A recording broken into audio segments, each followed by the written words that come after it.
नमस्कार दोस्तों, स्वागत है आपका एग्रीकल्चरल साइंसेज में। मैं आलोक द्विवेदी और आज हम लोग डिस्कस करेंगे last session weathering of rocks के चैप्टर का, यानी कि चैप्टर 13th है शायद आपका। एक बार चेक कर लीजिएगा, यहाँ पर मुझे थोड़ा कन्फ्यूजन है। तो उसका ये लास्ट सेशन रहेगा। इसके बाद हम लोग नेक्स्ट जो हमारा चैप्टर है उस पर हम लोग प्रोसीड आगे करेंगे। तो आज हम लोग वेदरिंग ऑफ रॉक्स के बारे में पढ़ेंगे। वेदरिंग बेसिकली क्या है और टाइप्स ऑफ वेदरिंग के बारे में यहाँ पर हम लोग डिस्कस करेंगे। तो देखिए, सबसे पहले मैं आपको समझा देता हूँ कि वेदरिंग क्या चीज़ है ना? अगर आप वेदरिंग समझ जाओगे, तो आप काफ़ी सारी चीज़ें समझ जाओगे कि बेसिकली क्या है मैटर यहाँ पर पूरा। देखिए, वेदरिंग को अगर हम हिंदी में समझें तो इसका मतलब होता है अपक्षय, ठीक है? अपक्षय। आप वेदरिंग को हिंदी में क्या बोलते हो? अपक्षय बोलते हो, ठीक है? अब और मैं आपको इसको सिंप्लीफाई करके बताऊँ इंग्लिश में, ठीक है, या कॉमन वर्ड्स में, तो है डिक्रीमेंट, रॉट, डिके। ये इन 3 शब्द से आप वेदरिंग को समझ सकते हो। डिक्रीमेंट, रॉट, डिके, ठीक है? जब किसी रॉक्स में या जब किसी रॉक का वेदरिंग होता है, यानी कि डिक्रीमेंट, रॉट और डिके होता है, मौसमी कारकों की वजह से, यानी कि नेचुरल जो फैक्टर्स हैं आपके, वेदर्स, यानी वेदर वेदर मतलब आप जानती हो कि मौसम होता है, ठीक है?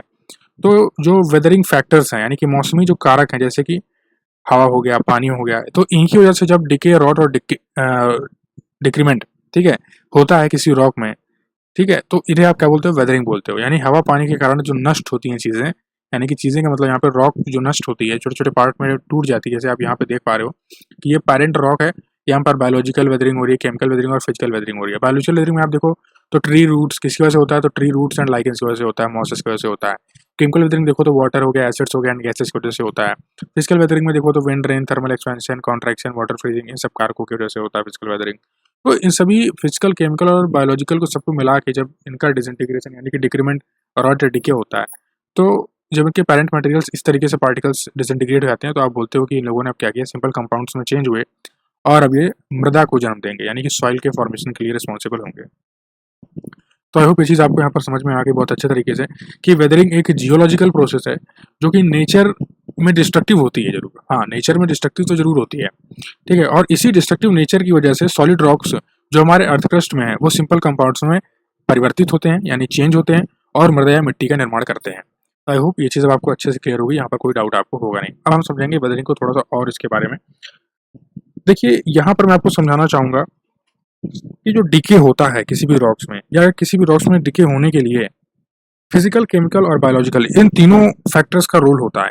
इन तीनों फैक्टर्स का रोल यहाँ पर जो है होता है, आप इसमें देख सकते हो। मैंने आपको सारी चीज़ें जो मैं आपको बता रहा हूँ, यहाँ पर मैं सारी चीज़ें मेंशन की कि देखिए, फिजिकल, मैकेनिकल और बायोलॉजिकल, सारी ये जो फैक्टर्स हैं, ये सभी रोल प्ले करते हैं किसी भी रॉक के डिसइंटीग्रेशन में, यानी कि उसके डिके, डिक्रीमेंट और रॉट में, ठीक?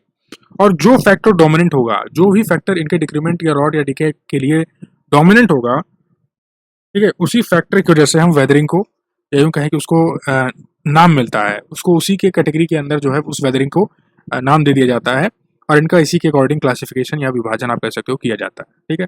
फर्दर मैं आपको बताऊंगा कि कैसे इनका विभाजन किया गया है, किस किन कैटेगरीज में डिवाइड किया गया है। हालांकि मैंने आपको बता दिया है, अगर आपने पकड़ दिया होगा तो उस चीज़ को, जिन जो नहीं समझ पाया उनको मैं आगे नेक्स्ट स्लाइड में बता दूंगा चीज़ें। अब देखिए, वेदरिंग ऑर्डर देखिए, यानी कि अक्षय क्रम, यानी कि अक्षय क्रम, यानी कि डिक्रीमेंट रॉक्स में किस रॉक्स का जो क्रम है वो वेदरिंग का क्या है। तो यहाँ पर जो मेन रॉक्स हैं जो आपसे पूछे जाते हैं उनके बारे में बताया गया है, जैसे कि रॉक्स जिनमें कॉम्प्लेक्स मिनरल्स पाए जाते हैं उनका अपक्षय सरलता से हो जाता है, ठीक है?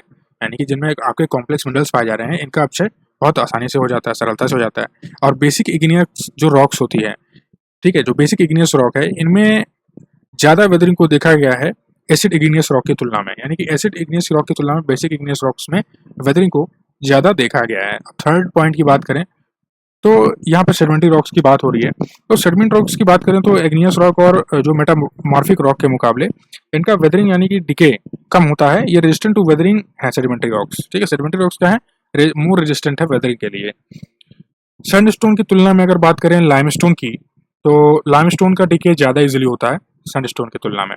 तो ये चीज़ आई होप आप समझ गए होंगे कि सेडिमेंट्री रॉक्स ज़्यादा रेजिस्टेंट है, लाइमस्टोन जल्दी वेदर करती है, basic igneous rocks more वेदर्स more than the acid igneous rocks. तो ये चीज़ आप समझिए, क्षारीय जो इग्नियस रॉक होती है वो जल्दी जल्दी उसका अपक्षय होता है ना? सेडिमेंट्री रॉक्स जो है क्या है, इनका अपक्षय बहुत जल्दी नहीं होता है।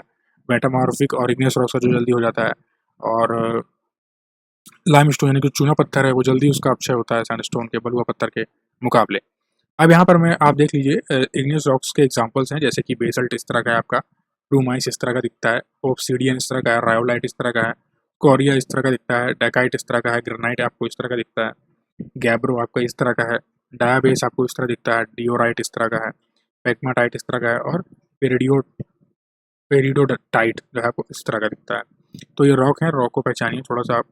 ज़्यादातर आप देखिए तो आपको मैं बताता हूँ कौन कौन से आमतौर पर आपको देखने को मिलते हैं। ग्रेनाइट आपको देख लेते हैं, गैब्रो आपको देखने को मिल जाता है, और बेसाल्ट भी आप देख लेते हो, डायाबेस आप देख लेते हो, और पेरिडोटाइट आप देख लेते हो, ठीक है। और रायोलाइट भी आप देख लेते हो। और मैं बताऊँ तो बस ये आप ज़्यादातर देख पाओगे अपने सराउंडिंग्स में, जो ना मतलब जो दक्कन एरिया यानी कि कहें दक्कन क्या कहें, नॉर्दर्न एरिया में जो लोग हैं, उत्तर प्रदेश, मध्य प्रदेश, राजस्थान में ये सब चीज़ें आपको देखने को मिल जाती हैं। मेटामॉर्फिक रॉक आप देख लीजिए किस तरह की हैं, इनके एग्जांपल देख लीजिए, जैसे कि मार्बल है, एंथ्रासाइट है, जिनिस है, ये हॉर्नफेल्स है, मैरीपोजिट है, नोवाकुलाइट है, क्वार्टजाइट है, ठीक है, फिलाइट है, सिस्ट है, स्कारन है, स्लेट है, सोपस्टोन है। तो ये चीज़ें जो है मेटामॉर्फिक रॉक के अंदर है। देखिए थोड़ा ज़्यादा आपको मजबूत दिख रही होंगी देखने में इनके मुकाबले, है ना।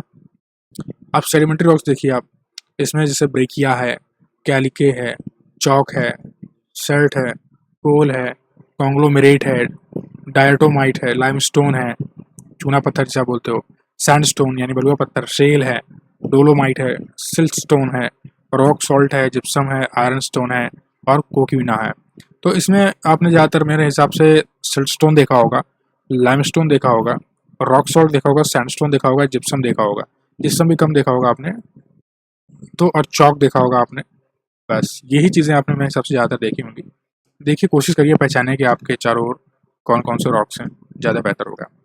अब देखिए ये टाइप्स ऑफ वेदरिंग है। फिजिकल वेदरिंग यानी 3 तरह की वेदरिंग होती है, 3 तरीके से अपक्षय होता है किसी भी चट्टान का। फिजिकल वेदरिंग, केमिकल वेदरिंग और बायोलॉजिकल वेदरिंग, ठीक है, इन तीनों की वजह से। अब फिजिकल वेदरिंग की बात करें तो यानी कि भौतिक अपक्षय, भौतिक कारकों की वजह से जो अपक्षय होता है उसे फिजिकल वेदरिंग बोलेंगे आप। तो यहाँ पर क्या होता है, केमिकल चेंज कंपनी नहीं होता है, जैसे कि विदाउट केमिकल चेंज होगा, जैसे किन कारकों से होगा, जैसे हीट एंड कोल्ड हो गया, ठीक है, गर्म या ठंड जल्दी जल्दी हो रहा है इसकी वजह से होता है। फ्रीजिंग एंड थॉविंग, ठीक है, थॉविंग मतलब मेल्टिंग हो गया। ग्लेशियर्स के इफेक्ट से होता है, इरोजन बाय स्ट्रीम्स, स्ट्रीम्स के इरोजन की वजह से। वेव्स हैं, या वेव्स विंड्स जिनमें जो है सैंड पार्टिकल्स हैं, तो उनकी वजह से एब्रेसिव यानी कि अगर रगड़ खाते हैं चट्टान तो उनकी वजह से थोड़ा सा डिसइंटीग्रेशन होता है रॉक्स का। तो ये सब फिजिकल फैक्टर्स हैं जिनकी वजह से वेदरिंग होती है। ये सब आपको याद रखना है कि किन किन फिजिकल फैक्टर से फिजिकल वेदरिंग होती है। इसी तरीके से केमिकल रिएक्शंस में आपको इन फैक्ट ये रूल्स को याद रखना है, कौन कौन से रूल्स हैं जिनकी वजह से केमिकल वेदरिंग होती है। बेसिकली डिसअपियरेंस होता है कुछ सर्टेन मिनरल्स का, तब जाकर सेकेंडरी प्रोडक्ट्स बनते हैं। और इस तरह के जो है केमिकल रिएक्शंस में होते हैं, जैसे कि carbonation, oxidation, reduction, hydration, deposition, hydrolysis, simple solution का यूज़ होता है। तो इन सब वजह से जो है केमिकल वेदरिंग होती है। अब इनके बारे में जो है बहुत ज़्यादा आपको पढ़ने की ज़रूरत नहीं है, इसलिए मैंने आपको इनके बारे में डिटेल में नहीं बताया कि कार्बोनेशन क्या है, ऑक्सीडेशन क्या है, रिडक्शन क्या है, हाइड्रेशन क्या है। ये आप इतना याद रखेंगे मोर देन सफिशिएंट है आपका। अब देखिए अब हम समझते हैं बायोलॉजिकल वेदरिंग के बारे में, यानी कि बायोलॉजिकल वेदरिंग मतलब यानी कि जैविक अपक्षय कैसे होगा आपका। तो इनमें जो है हमारे एक बहुत ही बढ़िया आदमी जॉफे थे, ठीक है। तो जॉफे ने कहा कि फिजिकल और जो केमिकल वेदरिंग है जब बायोलॉजिकल एजेंसीज के द्वारा होता है, ठीक है, जब फिजिकल और केमिकल वेदरिंग जब बायोलॉजिकल एजेंसीज के द्वारा होता है तो वह बायोलॉजिकल वेदरिंग कहा जाता है। ये जॉफे ने कहा था। जैसे जैसे अब देखिए, जैसे पौधे जैसे कि मॉसेस हो गया और लाइकेंस हो गए, तो शुरुआती दौर में दिखते हैं आपके डिकेइंग रॉक्स पर, यानी कि जो आपकी वेदरिंग रॉक है उस पर आपको शुरुआती तौर पे देखने को मिलते हैं मॉसेस और लाइकेंस। इन्हीं की वजह से होता भी है। आगे समय के साथ जैसे जैसे इनकी ग्रोथ होती है, इनकी रूट्स का एक्सपेंशन होता है, वैसे ही जो इनके वेदरिंग का यूँ कहें कि पैरामीटर है वो बढ़ता जाता है, उसका एक्सपेंशन जो है उसका भी होने लगता है, यानी कि आपको रॉक्स में क्रैक्स एंड कर्वेचर्स दिखने लगेंगे फिर ज़्यादा। और CO2 वॉर्म्स जो है वो पैदा होते हैं, CO2 वॉर्म्स, जो कि बेसिकली क्या करते हैं, रॉक्स को इन्वर्ट करते हैं और बेसिकली जो डिकेइंग फ्रैगमेंट्स हैं उनको और डिसइंटीग्रेट करके लास्टली जो है फाइनली आपको उसको सॉइल में चेंज कर देते हैं। तो ये चीज़ थी आपकी बायोलॉजिकल वेदरिंग के बारे में मुझे जो बताना था आपको लिए जो इंपॉर्टेंट था इस सेशन में, वो मैंने आपको यहाँ पे बता दिया। वेदरिंग के बारे में आप आई होप समझ गए होंगे, वेदरिंग क्या है, केमिकल वेदरिंग किन कारकों की वजह से होती है, और फिजिकल वेदरिंग क्या है ये भी आप समझ गए होंगे। तो इसी तरह की वीडियोस को पाने के लिए दोस्तों मैं आपसे यही कहूँगा कि चैनल को सब्सक्राइब कर लें और वीडियो को अपने दोस्तों के साथ जरूर किया करें। शेयर करेंगे तो हमें भी मोटिवेशन मिलेगा और लोगों तक रीच होगी हमारी, बेटर से बेटर प्रोवाइड करने की कोशिश करेंगे इसी तरीके से। तो सेशन आपको अच्छा लगा हो, आपको कुछ नॉलेज मिला हो तो वीडियो को लाइक कीजिएगा और चैनल सब्सक्राइब नहीं किया हो तो कर लीजिएगा, बेल आइकन को टैप कर लीजिएगा, नोटिफिकेशन आपको जिसकी वजह से वीडियोज़ का मिलता रहे और आप वीडियो देख पाएँ, अपने नॉलेज को बढ़ा पाएँ। तो इसी के साथ दोस्तों जय हिंद, जय Bharat, have a great day. Thanks for watching.